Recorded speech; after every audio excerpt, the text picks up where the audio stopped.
Merci à ces trois conférenciers. Je vous propose quelque chose d'un peu différent. Du fait qu'il n'y a quasiment pas de questions sur YouTube, j'en ai qu'une, j'y viendrai tout à l'heure. Moi, j'ai quelques questions. Je vous propose d'additionner toutes les questions pour les trois conférenciers, comme ça les gens répondront en fonction de la thématique. Alors, la seule question que j'ai sur YouTube vient de M. Topi qui dit, alors ça s'adresse à la première conférence de M. Bonijoli, à quelle pression peut-on stocker le CO2? Quels sont les risques, notamment en cas de tremblement de terre? Bon, ensuite, j'aurai une question que posera Édouard Freund aussi tout à l'heure, quand je vais lui passer la parole. Alors, moi, j'ai deux questions pour M. Bonijoli. Alors, n'y a-t-il pas un avantage à stocker par rapport à toutes les autres possibilités d'utilisation du CO2? Car on n'a pas besoin de le purifier, en fait. Ce n'est pas nécessaire qu'il soit très pur s'il est stocké. Est-ce que ça présente vraiment des dangers s'il y a des impuretés avec ce CO2? La deuxième question, c'est à propos des sites. Quand on utilise un site gazeux ou un site pétrolier de stockage, est-ce que lorsque le site est déplété, c'est-à-dire quand il est vide, est-ce qu'il n'y a pas des risques d'effondrement? Est-ce qu'il n'y a pas eu des bouchages du site, etc., etc. Bon, ça, je ne suis pas du tout familier, mais je pose cette question. Ça rejoint la question des tremblements de terre un petit peu d'ailleurs. Ensuite, j'ai une question pour M. Nevicato, donc il répond pour M. Mera. C'était très intéressant avec ces diagrammes de phase et on a bien compris tous les aspects qu'il y avait dans le transport, mais il y a une chose qu'il n'a jamais traitée, c'est pourquoi on ne le transporte pas sous forme de carboglace, carrément à l'état solide. Pourquoi s'embêter à le mettre à l'état liquide ou à l'état gazeux? L'état carboglace, ça serait simple, c'est assez facile à stabiliser. Je n'ai pas compris pourquoi on n'a pas envisagé ce cas. Donc, si on pouvait répondre à cette question. Et puis, pour la dernière présentation de Mme Chernyshkovsky, les deux questions. Alors, la première, c'est si les USA ne reviennent pas dans l'accord de Paris, ce n'est pas encore prouvé qu'ils vont y arriver, même s'il y a un changement de président, quel impact ça va avoir sur le CO2 total dans le monde, c'est-à-dire l'aspect physique, et puis comment on va traiter ça sur l'aspect de la compétition économique, parce qu'il est clair qu'un pays comme les USA qui ne traiterait pas son carbone et le relâcherait dans l'atmosphère aurait un avantage compétitif gigantesque par rapport aux autres. Alors comment est-ce qu'on envisage de traiter ce problème? Et puis la deuxième question, alors ça c'est vraiment d'un béotien, c'est en écoutant ce qui se passe à Fos que j'ai pensé à cette question. Là, Fos, c'est loin de tous les endroits où on va le stocker pour l'instant, même s'il y a quelques zones où on pourrait le stocker dans le sud-est de la France. Et pourquoi on ne fait pas carrément buller ce CO2 dans la mer? Bon, évidemment, on va augmenter l'acidité de l'eau, mais les concentrations ne sont pas si gigantesques, et à part les coraux, je ne vois pas très bien qui est-ce qui va souffrir d'une légère augmentation. Est-ce qu'on a envisagé de stocker le CO2 en le faisant buller dans la mer? Voilà, et Édouard Freund, tu as dit... Alors non, j'ai des questions qui viennent d'arriver à l'instant. Je vais les présenter. Donc, on parle de bulles de CO2 stockées, mais vu les pressions liées à la profondeur, n'avons-nous pas affaire à une phase liquide de densité comparable à l'eau? Puis il y a une autre question, ça c'était de M. Pétiot, une autre question de M. Lacroix-Desmaz. Le CO2 acidifie l'eau. C'est la question que je viens de poser. Quel effet sur l'écosystème des zones de stockage? Et puis Édouard Freund, tu as une question à poser? Oui, j'ai peut-être mal noté, hein, mais j'ai relevé une contradiction, une incompatibilité entre les chiffres, les capacités de stockage citées par M. Bonijoli, les capacités qui ont été discutées par Mme Tchernikovsky. J'ai peut-être mal noté, hein, mais il y a un facteur important. Monsieur Bonijoli, vous commencez? Eh bien, oui, tout à fait. Alors déjà, je vais commencer, je vais prendre les questions dans l'ordre. Pour le stockage géologique de CO2, comme on envisage comme on désire en fait stocker des volumes très importants, on va essayer de se mettre dans des conditions où le CO2 sera à l'état supercritique. On ne va pas stocker le CO2 sous forme gazeuse. Donc pour cela, bien comme il faut atteindre les conditions supercritiques, en tenant compte du gradient géothermique qui est en moyenne de 25 degrés par kilomètre et puis la pression qui est de l'ordre de 100 bars par kilomètre, et ben on va atteindre ce niveau, cet état supercritique pour le CO2 quand on sera environ à 800 mètres, 1 km de profondeur. Ce qui explique pourquoi tous les projets de stockage actuellement qui sont développés, eh bien, ils se situent entre 1000 et 3000 mètres de profondeur. Voilà pour l'état du CO2 et l'intérêt de le stocker à l'état supercritique.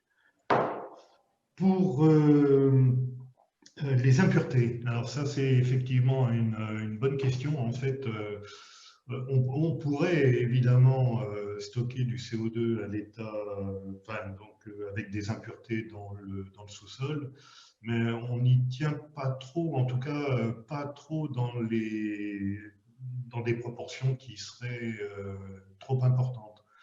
Aujourd'hui, on estime qu'environ à partir de 95% de pureté de CO2, bon, ça devient une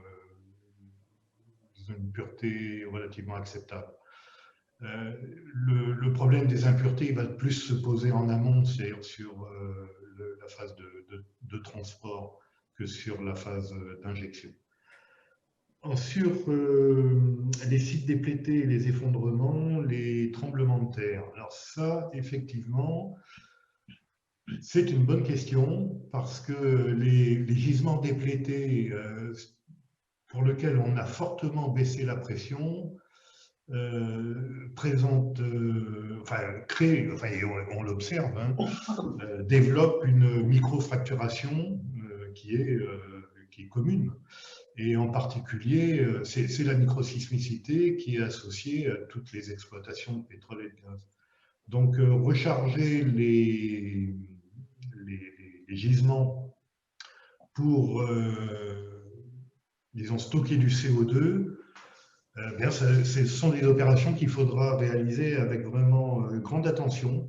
J'en veux pour preuve qu'aux États-Unis, des gisements dans lesquels on injecte du CO2 pour faire de la récupération assistée de pétrole ont montré des développements de micro-séismes qui ont pu atteindre 3 sur l'échelle de Richter, alors que en général, la magnitude est quand même plutôt située entre 0,1 et 0,01.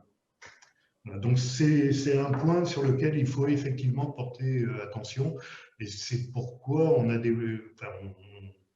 pense mettre en place un monitoring extrêmement serré pour contrôler l'effet de la montée en pression dans les réservoirs. Alors il y a également, sur la question des capacités de stockage, je ne pense pas qu'il y ait eu contradiction, c'est qu'on ne parlait pas de la même chose.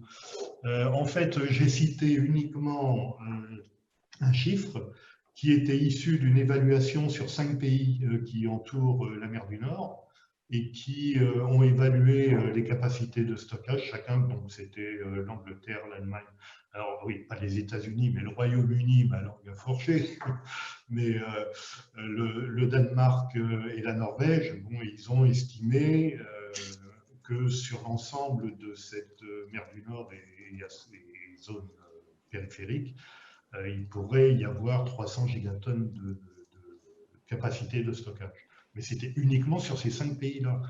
Je veux dire, on n'a pas du tout, enfin, j'ai pas du tout intégré dans ce chiffre des estimations qui auraient pu être faites par d'autres pays.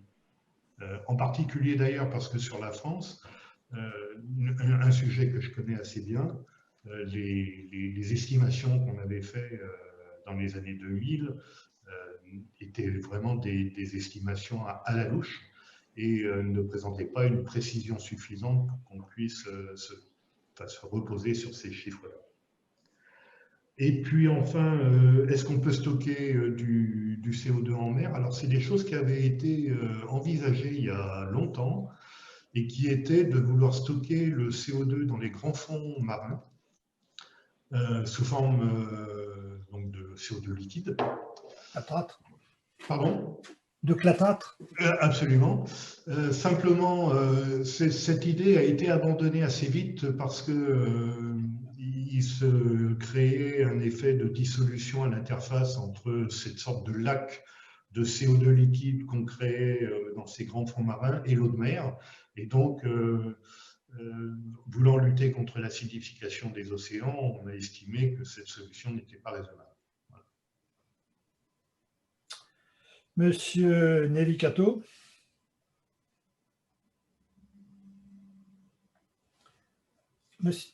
Monsieur Nevicato, on ne vous entend pas.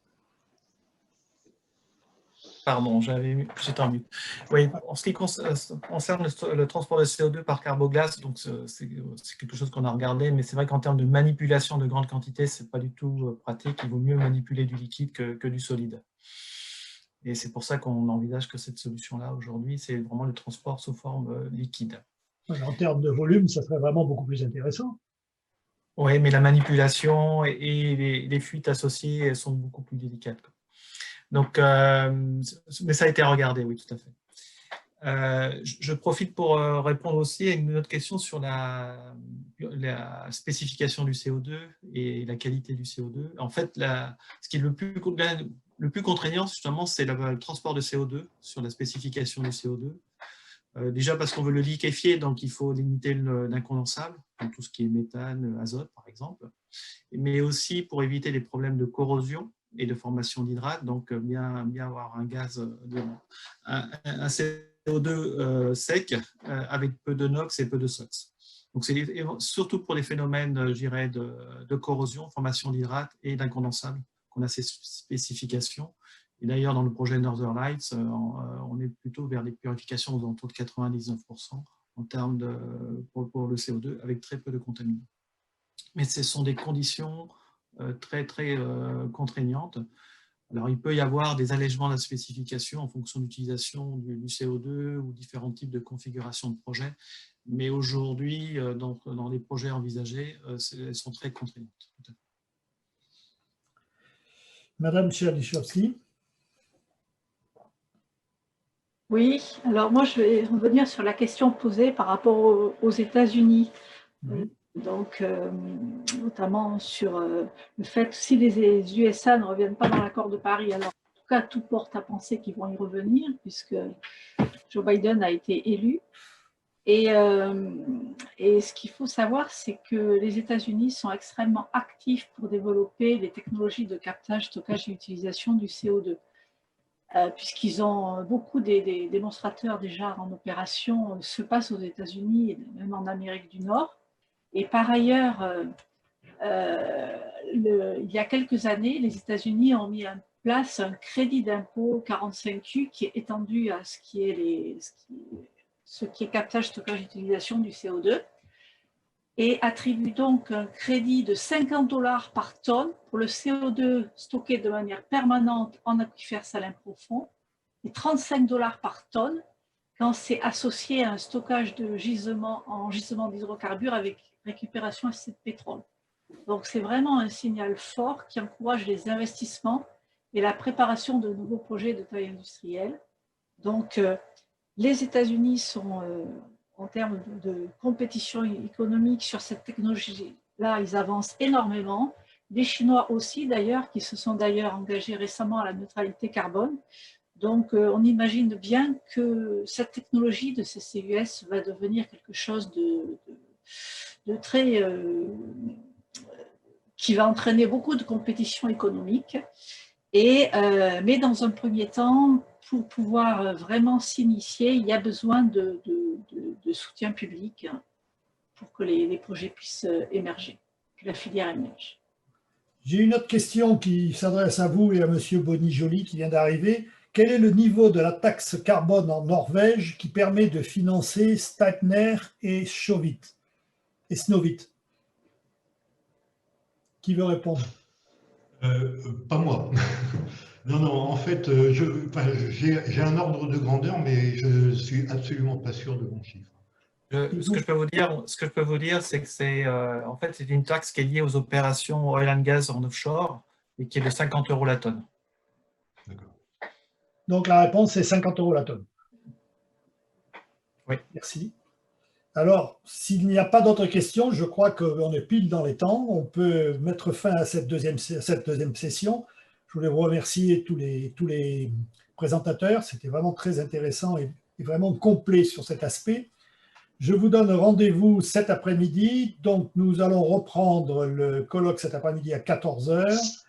Quant à ceux qui sont avec moi, là, nous, on démarre un petit peu plus tôt. On va démarrer vers -10, de telle manière d'être prêt quand on démarrera la session. Vous êtes d'accord tous? Oui. Eh bien, merci beaucoup à tout le monde et à tout à l'heure.